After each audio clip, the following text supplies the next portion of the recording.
नमस्ते। कैसे हैं आप सब। तो स्वागत है आपका हमारे YouTube चैनल पर। तो अभी तक हमने बहुत सारा कुछ पढ़ा कि नरक में क्या होता है, नरक से कैसे बचना होता है, हमें अपने इस लाइफ में सुपर पावर्स कैसे मिल सकती हैं, हम अपने लाइफस्टाइल को कैसे अच्छा बना सकते हैं, हम कैसे लंबा जी सकते हैं और हम अपनी बीमारियों तक को इम्प्रूव कर सकते हैं, बैकफायर कर सकते हैं। तो चलिए हम आगे का पढ़ते हैं कि आगे हमें और क्या क्या पढ़ने को मिलता है। तो चलिए शुरू करते हैं। और अगर आपने अभी तक हमारे YouTube चैनल लाइक, शेयर और सब्सक्राइब नहीं किया है तो जल्दी से जाकर कर दीजिए। तब तक के लिए हम अपना अध्याय संपूर्ण करते हैं। तो हमने जहाँ छोड़ा था उसके आगे का मैं स्टार्ट कर रही हूँ।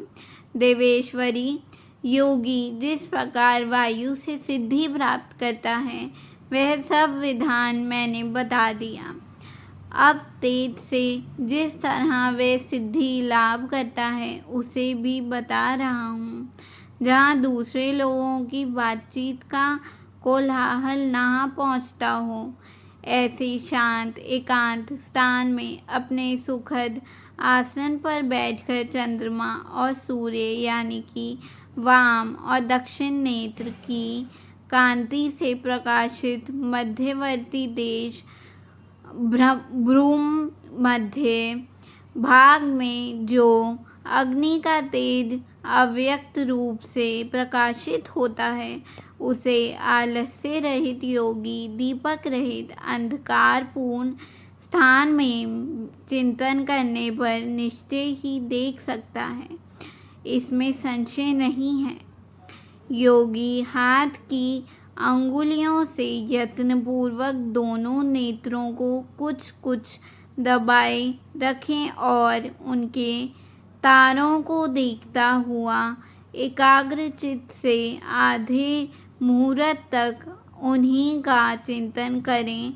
तदंतर अंधकार में भी ध्यान करने पर वह इस ईश्वरीय ज्योति को देख सकता है। वह ज्योति सफ़ेद, लाल, पीली, काली तथा इंद्रधनुष के समान रंग वाली होती है। भौंतों के बीच में ललाटवर्ती बाल सूर्य के समान तेज वाली उन अग्निदेव का साक्षात्कार करके योगी इच्छा अनुसार रूप धारण करने वाला हो जाता है तथा मनोवांछित शरीर धारण करके क्रीड़ा करता है।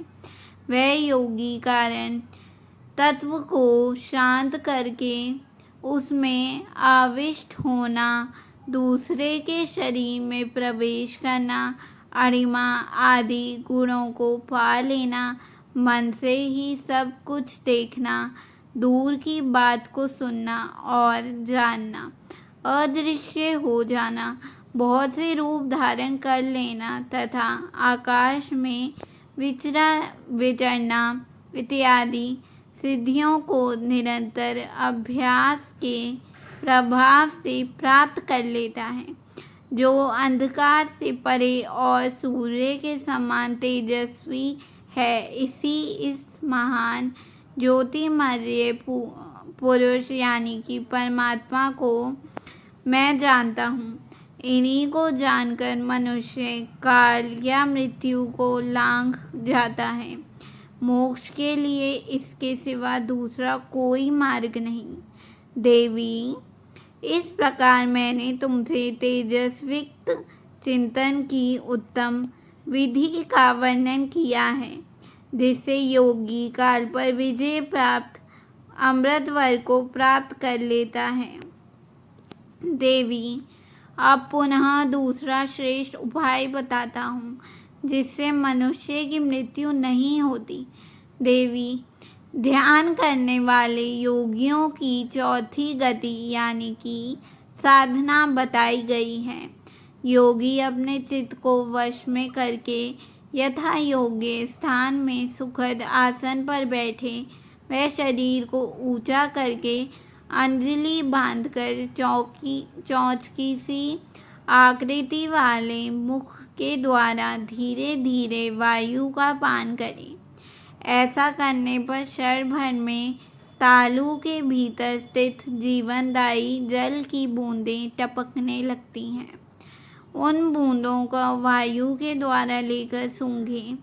वह शीतल जल अमृत स्वरूप है। जो योगी उसे प्रतिदिन पीता है वह कभी मृत्यु के अधीन नहीं होता।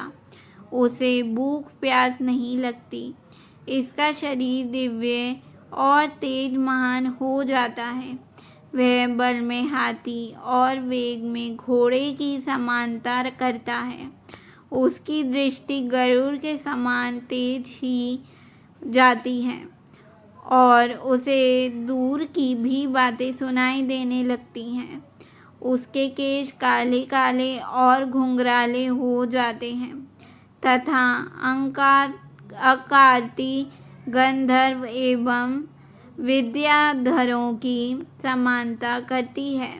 वह मनुष्य देवताओं के वर्ष से 100 वर्षों तक जीवित रहता है तथा उनकी उत्तम बुद्धि के द्वारा बृहस्पति के तुल्य हो जाती है। उसमें इच्छानुसार विचरने की शक्ति आ जाती है और वह सदा ही सुखी रहकर आकाश में विचरने की शक्ति प्राप्त कर लेता है। वरानन ने अब मृत्यु पर विजय पाने के पुनः दूसरी विधि बता रहा हूँ, जैसे जिसे देवताओं के भी प्रयत्न पूर्वक छिपा रखा है। तुम उसे सुनो। योगी पुरुष अपनी जीवा को मोड़कर तालू में लगाने का प्रयत्न करे। कुछ काल तक ऐसा करने से वह क्रमशः लंबी होकर गले की घाटी तक पहुंच जाती है। तदंतर जब जीवा से गले की घंटी सटकती है तब शीतल सुधा का ग्राव करती है। उस सुधा को जो योगी सदा पीता है वह अमृतत्व को प्राप्त हो जाता है। अध्याय समाप्त। देखा आप सबने कि कैसे हम बहुत सारी सुपर पावर जैसे कि इनविजिबल होना भी और अपनी आत्मा को कहीं पर भी लेके जाना, या फिर जैसे हम पढ़ते हैं वह पुरानी कहानियों में कथाओं में कि हनुमान जी के पास वो कोई भी रूप धारण कर लेते थे, वैसी सुपर पावर भी हमारे पास आ सकती है सिर्फ और सिर्फ मेडिटेशन और प्राणायाम के थ्रू। तो ये सब का अभ्यास कीजिए एंड तब तक के लिए धन्यवाद। ओम नमः शिवाय। और हमारा चैनल जल्दी से सब्सक्राइब कर दीजिए और अगर ये वीडियो अच्छी लगी हो तो लाइक और शेयर कर दीजिए।